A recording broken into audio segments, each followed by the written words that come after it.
Jenis jaringan pada hewan. Dalam tubuh hewan multiselular terdapat 4 jenis jaringan dasar, yaitu yang pertama jaringan epitel. Jaringan epitel sendiri dibedakan menjadi 3 jenis. Yang pertama epitelium, yang kedua mesotelium, dan yang ketiga endotelium. Jaringan epitel dibagi menjadi 4 jenis, antara lain epitel pipih, epitel kubus, epitel silindris atau kolumnar, epitel tradisional. Yang kedua membahas jaringan ikat. Jaringan ikat dibedakan menjadi 6 jenis jaringan. Yang pertama jaringan ikat longgar, yang kedua jaringan adiposa, yang ketiga jaringan darah, yang keempat jaringan ikat padat, yang kelima jaringan tulang rawan atau kartilago, dan yang keenam tulang. Selanjutnya tentang jaringan otot. Jaringan otot terdiri atas berkas-berkas sel panjang yang disebut dengan serta otot. Pada umumnya, jaringan otot dibedakan menjadi otot rangka, otot jantung, dan otot polos. Kembali pada gambar, otot rangka melekat pada tulang melalui tendon. Otot ini dapat memendek atau kontraksi dan memanjang relaksasi. Kemampuan otot ini menyebabkan tulang yang dilekatinya berubah posisi sehingga terjadi suatu gerakan tubuh. Sifat kerja otot rangka adalah voluntari, artinya otot rangka yang dapat digerakkan dengan kemauan kita. Otot jantung adalah jaringan utama yang menyusun bagian permukaan jantung hewan vertebrata. Sel-sel otot jantung juga berlurik, tetapi berbeda dengan sel otot rangka karena sel otot jantung bercabang-cabang.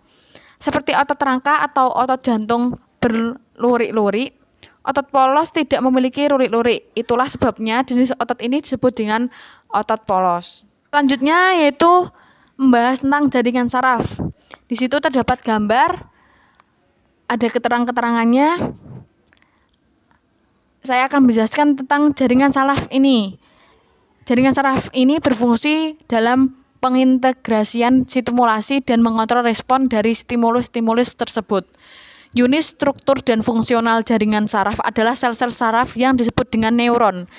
Badan sel mengandung inti sel yang berada di bagian tengah dan berperan sebagai tempat pemeliharaan semua bagian sel saraf agar dapat menjalankan fungsinya dengan baik. Akson adalah bagian sitoplasma sel yang mengalami pemanjangan dari badan sel dan berperan untuk mengantarkan rangsangan dari badan sel ke sel-sel saraf lainnya. Selanjutnya dendrit. Dendrit itu sudah terdapat pada gambar.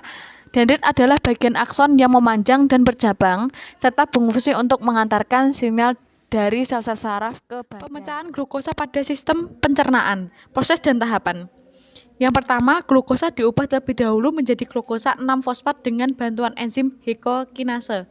Pada tahap ini memerlukan ATP atau adenosis trifosfat yang dapat melepaskan energi untuk diubah menjadi ADP.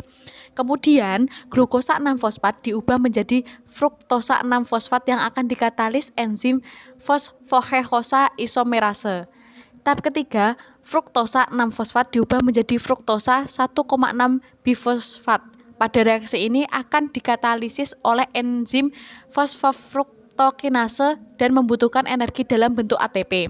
Selanjutnya, 1,6 bifosfat yang mempunyai 6 atom C dipecah menjadi gliserildehid 3-fosfat yang memiliki 3 atom C serta dihidroksil aseton fosfat, yang mana proses reaksi yang terjadi dikatalisis oleh enzim aldolase.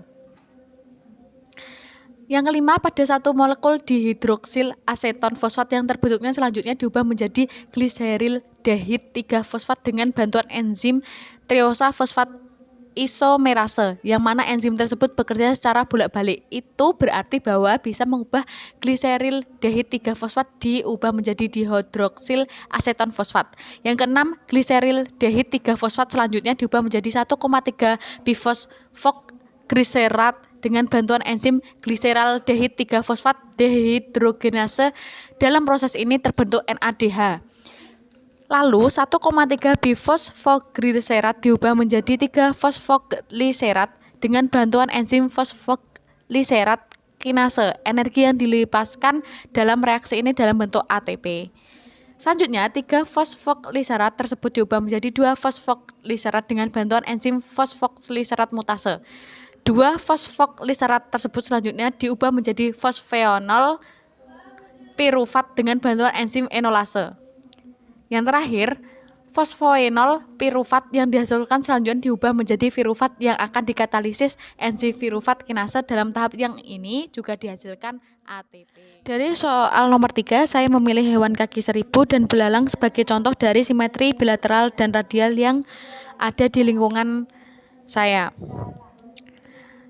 Yang pertama, hewan kaki seribu yaitu termasuk simetri radial karena hewan ini memiliki lapisan tubuh melingkar atau bulat yang memiliki sumbu simetri yang dapat dibagi jadi bagian yang sama dan lebih dari 2 bidang yang melewatinya.